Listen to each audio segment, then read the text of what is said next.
Bersama Igor Tolik, Persib Bandung semakin melejit, gol penuh makna untuk Tio Alpes sekaligus membungkam sebagian oknum bobotoh yang kemarin-kemarin mengkritiki habis Tio Alpes, bahkan tidak sedikit yang bilang chill out karena sudah habis katanya bobotoh. Mari kita bahas dari sudut pandang penikmat sepak bola, bukan pengamat sepak bola. Dari Sabang sampai Merauke, kita bersaudara. Bobotoh salam dunia dimanapun kalian berada, tidur nyenyak, kahiji tidur nyenyakna karena Persib menang, nuka dua enjing weekend, jadi tiasa bobo dugi ka siang lah, kasar nama seperti itu. Sekaligus juga sesuai dengan prediksi kita di konten saya yang kemarin, kalau Persib memang pasti akan kesulitan melawan PSM Makassar. Yang pertama, memang rekor antara PSM dan Persib Bandung ini cukup sengit, bisa dibilang ya apple to apple, dan juga di beberapa pertandingan terakhir Persib Bandung memang kesulitan untuk bisa mengalahkan PSM Makassar. Walaupun PSM Makassar sekarang tidak sehebat ketika mereka juara, tapi Persib Bandung juga kehilangan beberapa pemain inti yang menjadikan itu sangat sulit untuk Persib Bandung bisa mengkreasikan sebuah permainan yang berujung kepada gol dan kemenangan. Kita bisa lihat di babak pertama ya. Di pertandingan babak pertama, Persib Bandung menguasai permainan sebenarnya, bahkan permainan 1-2 Persib Bandung sungguh indah, banyak sekali serangan tapi buntu bobotoh. Kenapa buntu? Ya tidak ada target man. Di sini Tyron Delpino di babak pertama yang menjadi target man, tapi ya kebiasaan Tyron karena memang bukan pemain nomor 9, dia lebih fleksibel. Dia kadang ke kanan, dia kadang ke kiri, dia ngambil juga bola ke tengah gitu kan. Sehingga beberapa kali terlihat ketika Cio melakukan tusukan-tusukan yang sudah sangat bagus, bahkan juga Robby Darwish setelah akhirnya masuk menggantikan Marco, ada tusukan-tusukan ke sebelah kanan, Beckham Putra juga di tengah akhirnya kosong. Nggak ada target man. Mau di crossing bingung, nggak ada, akhirnya bolanya balik lagi atau nunggu lagi ada target man. Ini kelihatan banget ketidakadanya seorang David da Silva, dan juga walaupun Mang Adon sudah bergabung dengan Persib Bandung, tapi memang dikonfirmasi belum bisa bermain 90 menit. Apalagi di era Coach Bojan Hodak itu, tim kepelatihan Coach Bojan Hodak adalah pelatih yang tidak memaksakan pemain jika seandainya belum 100% fit. Gerpane harus kita akui sebelumnya juga kan agak sedikit lama nganggur gitu kan di klub gitu, walaupun di timnas udah sering main, itu juga memberikan dampak terhadap kualitas fisiknya sehingga tidak bisa atau belum mampu bermain 90 menit. Yang ini menjadikan Persib bermain tanpa seorang target man. Ingat ke Spanyol, orangnya bobotoh Spanyol 2010 gitu kan, itu luar biasa banget tanpa seorang target man. Dan permainan Persib Bandung cair banget di babak pertama, cair sekali. Bagi saya semua pemain tampil bagus.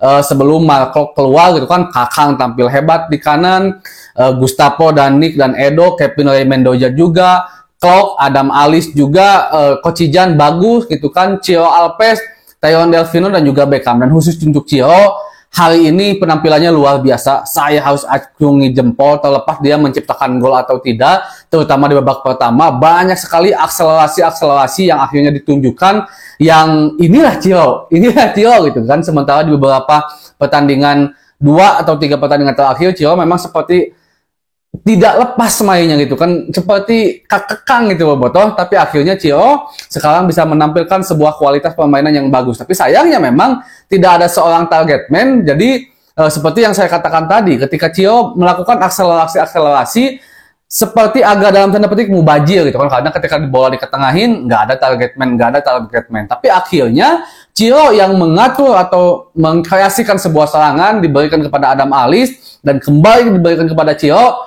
gol. Sekaligus Cio memberikan satu selebrasi yang penuh akan emosional sampai dia di kartu kuning karena membuka baju. Ini mungkin jawaban untuk Cio Alpes bagi sebagian bobotoh yang kemarin mengkritiki Cio habis-habisan, yang kemarin juga bahkan sampai mengatakan Cio sudah habis, Cio ulah diperpanjang dari Cio mangges kolot, dia sudah tidak bisa lagi memiliki kualitas seperti dulu. Dan itu saya sanggah karena saya bikin konten waktu itu khusus tentang Cio, dan ini juga didukung oleh para subscriber dari HT Biru. Alhamdulillah masih banyak bobotoh yang berpikir cerdas dan juga rasional. Dan saya mengatakan di situ Kalau pemain itu ya sama seperti kita, seperti dunia gitu kan, kadang di atas, kadang di bawah. Cio kadang ada bagus, kadang ada jelek. Begitupun semua pemain. Tidak ada pemain di dunia ini termasuk Lionel Messi dan Cristiano Ronaldo bermain tiap hari bagus, nggak ada. Akan ada kalanya mereka juga jelek. Dan itu bukanlah alasan yang kuat untuk kita mengatakan bahwa Cio Alves jangan diperpanjang. Dan itu juga saya katakan di konten waktu itu, Cio Alves masih layak untuk diperpanjang. Minimal 1 musim dan opsi perpanjangan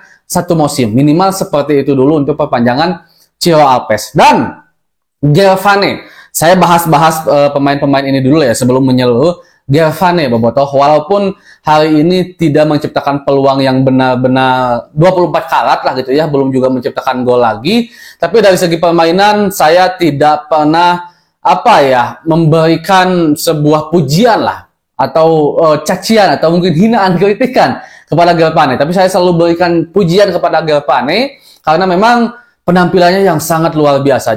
Jadi dari segi kontribusi untuk tim itu sangat besar sekali Gervane.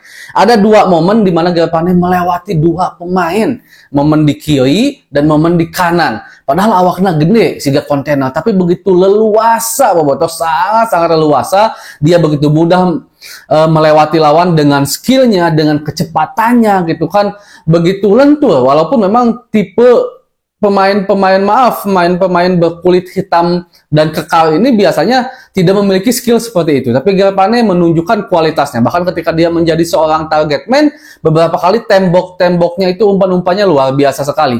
Dan ini menjanjikan, mudah-mudahan Gervane terus berkembang bersama Persib Bandung dan menjadi pemain yang memang dipertahankan bisa dengan lama oleh Persib Bandung. Apalagi Coach Bojan Hodak sekarang sudah memikirkan masa depan atau plan panjang bersama Persib Bandung. Dan tentu kita juga sangat penasaran, ingin bisa melihat duet antara Gervane dan juga David da Silva. Trio di depan, Cio Alves, David da Silva, dan Gervane. Itu saya pengen cepat-cepat lihat pokoknya Bobotoh. Mudah-mudahan David da Silva juga cepat pulih. Dan mudah-mudahan juga kapten kita Maung Klok tidak terjadi cedera-cedera yang parah. Karena kalau seandainya Maung Klok harus menepi juga agak lama, semakin panjang, semakin banyak rentetan pemain-pemain inti yang cedera. Mudah-mudahan aja tidak parah.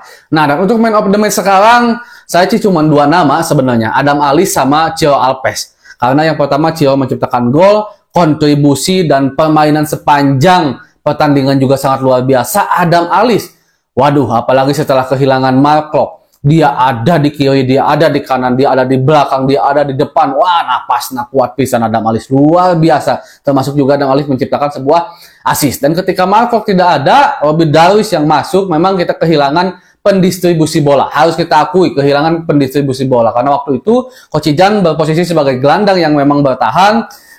Adam Alisson itu lebih box to box, bahkan lebih agak sedikit playmaker ketika Tyrone Delfino berposisi sebagai seorang striker, dan yang bertugas mendistribusikan bola itu adalah Mark Klok. Ketika masih ada Mark Klok itu cair banget, tapi ketika ada Robby Darwish masuk, memang agak sedikit kurang. Ya, ini memang faktor pengalaman juga, di mana pemain tengah itu bukan hanya butuh kecepatan dan kekuatan, tapi juga percaya diri, mentalitas itu harus dibutuhkan. Sementara Robby Darwish dia masih sangat muda dan memang sudah sangat lama akhir-akhir ini Robby Darwish posisinya lebih ke flank, ke sayap, udah jarang banget lagi main di posisi tengah. Tapi intinya ini modal yang sangat bagus Bobotoh untuk kita semua menatap BRI Liga 1 ke depannya. Mudah-mudahan Persib Bandung terus konsisten, menang terus sampai akhir, ayat drama-dramaan, dan mudah-mudahan Persija Jakarta besok kalah, termasuk kalah lagi ketika El Clasico bersama Persib Bandung nanti. Gak apa-apa ngedoa seperti itu Bobotoh, karena kamari oge kita doakan Persija dan Persebaya eleh, untung nama dengan tuntungna Persebaya imbang dan Persija juga imbang sehingga Persib bisa menjauh. Nah, mudah-mudahan juga dengan segala hormat sebagai bentuk rivalitas bukan sebagai bentuk kebencian, Persija Jakarta besok kalah dan King Persib semakin menjauh. Segitu dulu untuk pembahasan hari ini Bobotoh. Assalamualaikum.